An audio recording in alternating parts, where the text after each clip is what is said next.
Here, Gridiron Football Media Day 2024. Here with Coach Brad Parmley of DeRidder High School. Man, we're going to be talking about the upcoming season 2024. We're going to give a little recap of the 23 season, and we're going to just talk some ball right here. Hey, Coach, how you doing? I'm good, brother. Good, man. Glad to have you here, Coach. Man, First of all, man, we'll just start off just talking about the summer and what you guys been doing this summer preparing for this 24 season. Yeah, it's been a good summer so far. We started early June. We go 4 days a week in the morning times. Split it up between football skills and weights and then speed development. It's been really good. Took off 4th of July, gave them a week off, and now we cranked it back up about a week and a half ago and looking forward to August. Okay. Did you tell about some of the things you guys did this spring? Did you have a spring game? We did, yeah. We got our 10 days in. We scrimmaged Kinder in the spring, and it was a good scrimmage. Got a lot of guys some reps, young guys reps, and came out healthy, which is a good thing. Tell about some of your players. I know springtime is always a time when you go in, you kind of see your new look of your new team. Sure. You know those seniors that moved out. Yeah. You got guys trying to step up. I mean, you pretty much know the guys that's really turning that's going to be key players, but you're looking for to fill those holes that you're missing. Yeah, no doubt. So last year we graduated almost our entire defensive front. So this spring our emphasis was defensive line and linebackers. And let me tell you, we had some guys step up in the spring, and I was excited to see. Amari Willis is a defensive end that didn't get a lot of playing time last year as a sophomore, but he's developed into about a 6'3", 230-pound defensive end, and he got a chance to be a good player one day for us. Good deal. Tell us about some of your key players that's coming back from last season. Returning last year, I brought 3 of them. On defense, Dylan Rhodes is our middle linebacker, 3-year starter who starts his sophomore year. Okay. Awesome kid, yes or no, sir, 3.5 GPA. He's a hard-working kid. Jachari Harris, same thing, 3-year starter, corner. I think he had 5-6 picks last year. Instinctive ball player.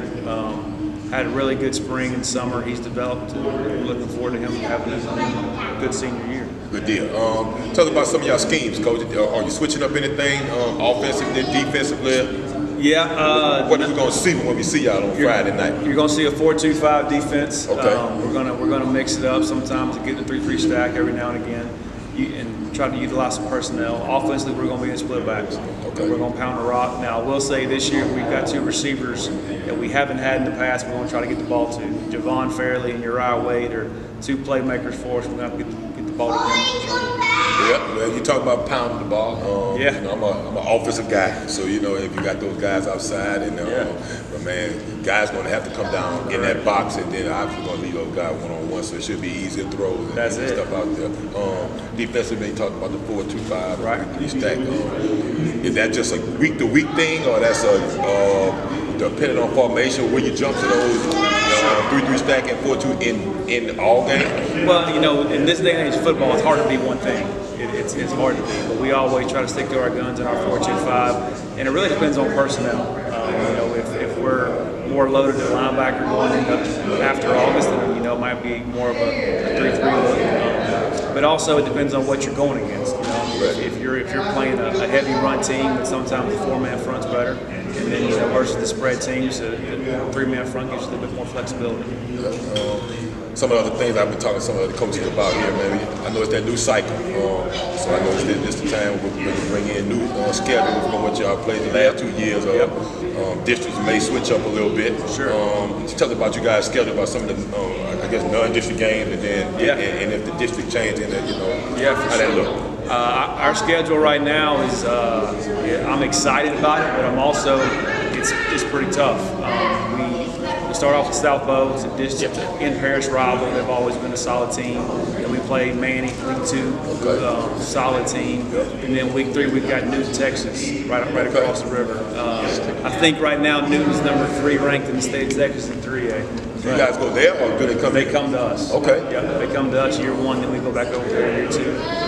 Which we've been trying to schedule them for the last couple of years, but it's always hard to match dates with them being week 0 and all that. Right. So we finally got with Coach, and we got it matched up. I mean, I think it's a 40-minute ride for us. We're right there close to it. Right. So we're looking forward to that ball game. They're a solid football team. It's going to be a big test for us, but it'll be good for the community. So how does that work? As far as playing a school outside of Louisiana in Texas, you know, I know we go off of PowerPoints, I know we go off that. So how do they go about rating those? I know that's rare for us to play schools outside of Louisiana. Sure. So we had to turn in the form to LHSAA, and Newton had to fill it out, and it goes by their enrollment. And so it's just like a normal team we play in Louisiana. As long as if we turn the form in and then they approve everything, then it's just like our points are normal. Yeah, it is.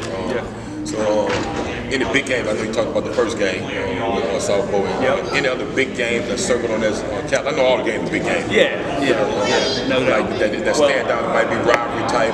Absolutely. I mean, the DeRidder Leesville game is always a big ball game. I mean, that's one of the biggest rivalries in the state's been going on for a long time. The Hooper Trophy has been involved with that for a very long time, and man, it's a fun one to be a part of, no doubt. Is that a district game? Oh yeah. Okay. All right. What week y'all have? That's week 7. Okay, week 7. Yep. Yes, week 7. Yes, sir. You know, as far as the season last year that you guys have, and moving on and seeing all the things you saw in spring and summer, what's the expectation you have for this team for this season? Yeah, man, we're excited. We return a lot on the offensive side of the ball. I've got my backfield back, my quarterback back, and some receivers. Defensive, like I said in the spring, was the question mark. We returned some young guys that we weren't sure of. And to be honest with you, you're not going to know till you get to fire, till you get to week 4, week 5. My dad always said it, and he's right. Nobody knows who's good or who's bad till about week 6. Right. Truthfully, you just got to keep playing and see how everybody develops, it turns out. And for the most part, you don't want to be too good too early. That's it. You want to kind of hit that point around that time. That's right, dude. The goal is always to be at your best when it matters the most, because it matters the most at the end. At the end, district titles. That's it. Going into playoffs and stuff like that. Correct. Tell us about some of your admin, some of your principals over there, some of the support staff that you have. Yeah, sure, man. My principal, Sammy Smith, been with us for about 2 years now. He's awesome. I mean, he was an ex-football coach, and he's an athletic-minded guy. I work with him hand in hand. He's a solid guy, and he's fun to work with. The two assistant APs are Norman Wingate and Kelly Billiot. They're super good people, do a great job, and they're always up for anything we need to. Good deal. Yeah. Tell us about that community. About the things that they do to support you guys, and then some of the things y'all may do in the community. Yeah, DeRidder's a great place. I mean, I call it the Island of DeRidder because it's not close to any kind of big city. We're a small town field with 4A football.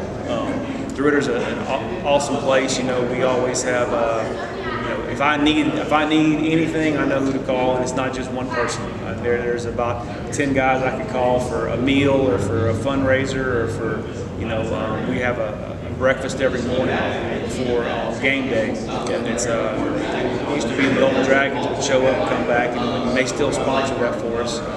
But I'm telling you, anytime I need a meal for after a game or before a game, there's a group of guys, and it's just the community in general support us tremendously. Good deal. It sounds like good. Give us your leaders for the year. I mean, you already picked your leaders. Leaders for the year. For the year already. Yeah, I mean, off the top of my head, captains, I guess we'll call. You got the quarterback Tanner Davis. You got the middle linebacker Dylan Rhodes. You got Jatari Harris, who's going to be starting, defensive back and play some running back for us. And then up front, man, my favorite humans are offensive linemen. Yep. So you've got Gill, you've got Puckett, you've got John Lasso. Those hogs up front, that's where it's at. That's going to be where it is. That's where it's at. That's it. Yes, sir. Yes, sir. Man, Coach, man, we look forward to following you guys for the 24th season.